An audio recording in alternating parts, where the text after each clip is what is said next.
আমরা আসরের নামাজের পর থেকে পর্যন্ত আপনাদের এই অঞ্চলে গণসংযোগ করেছি। কাথল ইউনিয়নে আমরা এই গণসংযোগে দেখেছি মানুষেরা স্বতঃস্ফূর্তভাবে আমাদের সম্মানিত জামাত মনোনীত প্রার্থী নাজমুল হুদা সাহেবের সাথে হাসি মুখে আমাদেরকে বরণ করে নিয়েছেন। ইনশাআল্লাহ শুধু কাথল ইউনিয়ন নাই, আমরা পুরো গাংনী থানায় গণসংযোগ করে যাচ্ছি প্রতিদিন।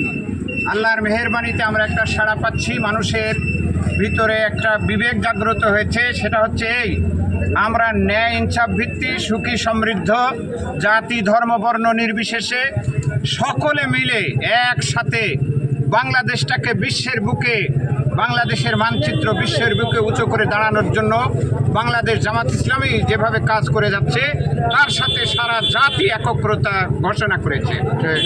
তো সেজন্য আজকে আপনারা যারা এখানে উপস্থিত হয়েছেন, আমরাও চাই আমাদের গাংনী মেহেরপুর 2 আসনের সম্মানিত প্রার্থী নাজমুল হুদা সাহেব ইনশাআল্লাহ আল্লাহর মেহেরবানিতে বিজয়ী হবে। আপনাদেরকে যখন যে অবস্থায় ডাক দেওয়া হবে ইনশাআল্লাহ ময়দানে ঝাঁপিয়ে পড়তে রাজি আছেন? আল্লাহর মেহেরবানিতে আল্লাহ আমাদের সকলকে কবুল করুক, আমিন। আমাদের